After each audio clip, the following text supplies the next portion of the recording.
welcome back, guys. It looks like we've spread out a little bit. So, Pastor Eric, where are you at?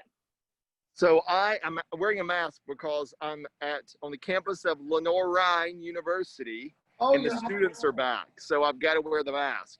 I'm here on Shaw Plaza. Behind me is Uncle Martin Luther, and here is the chapel. Ah, nice. And I'm probably going to have to walk around because it's really hot out here today. Gotcha. Yeah, I'm in the courtyard at Dock Street. So just chilling. Got my bike back. It's all good. So yeah. I'm at my house. Uncreative, but here we are. Rocking the man bun. Good job. Yeah. So all right, so we've got some good questions. Y'all ready to go? Yeah, let's do it. Let's do this. All right, so first question. We know a lot about Jesus, like when he was born, a little bit about him when he was a kid, and a whole lot about him when he's in his 30s. But what was Jesus like as a teenager? Ooh, I think this is fun because it can go like several different ways, right? Yeah. I guess I like to think that like Jesus, I mean, what was it? It's just like the infancy gospel of Thomas or something like that, where it looks like kind of addresses like what if Jesus was fully aware of all of his power, but just didn't know really how to control it. And maybe he spent like his teenage years like making mistakes. But I think it's fun to think that like Jesus was struggling with all of this, with the divine side of himself. I don't know, but I think it'd be fun. What do you think, Pastor Eric?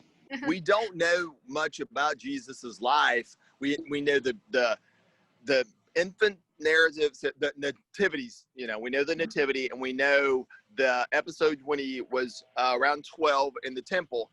And then we pick up, and most of what we know about him from the Gospels are recorded in his public ministry, that last bit of life.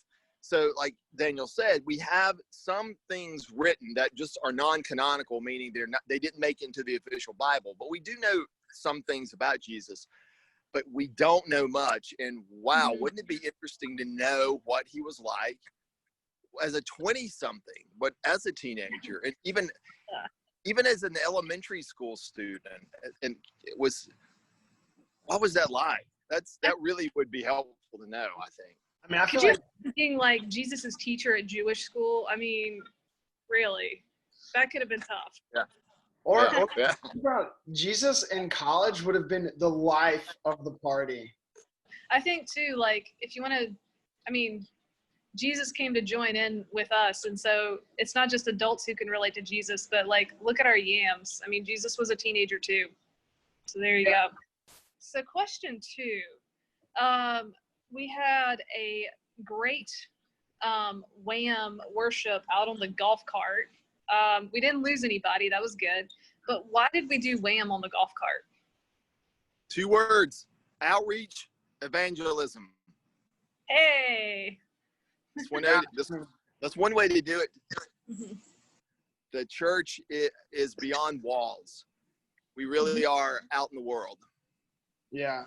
I can't say it any better than Eric here, but I will say, if you haven't watched that worship, go watch it and stay tuned. Stay through the credits.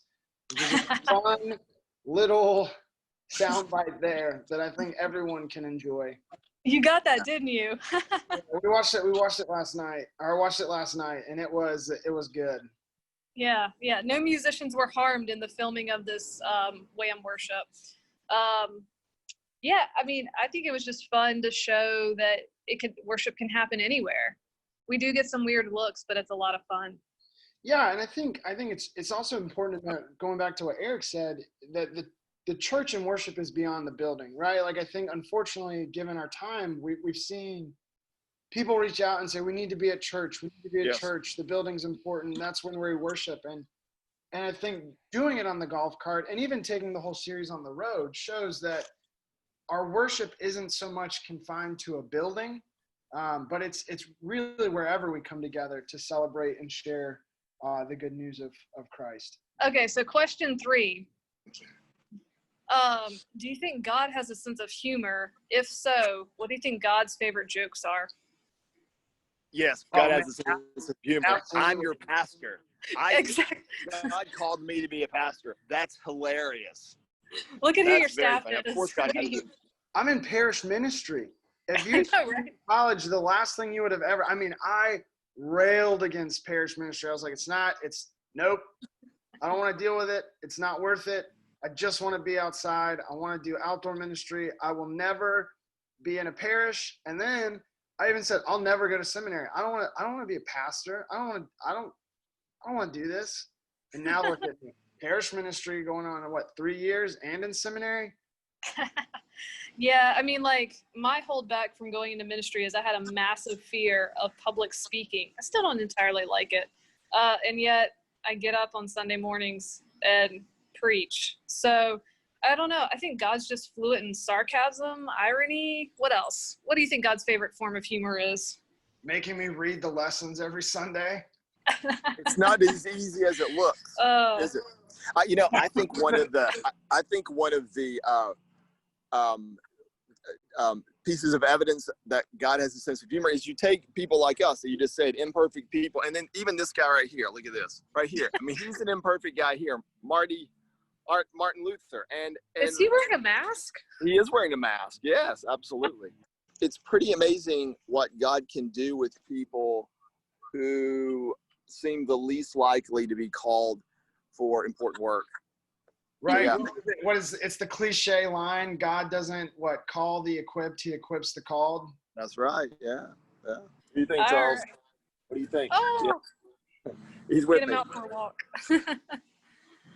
Awesome. Well, this has been a great field trip edition of King Street Kids Q&A. It has. We're always open to more questions. They can be funny questions. They can be any kind of questions. All you have to do is send them to Daniel, and we will do our best to answer them. And this has been great. So look forward to seeing you guys around next week. Bye. See you next time. Everyone. All right. See ya.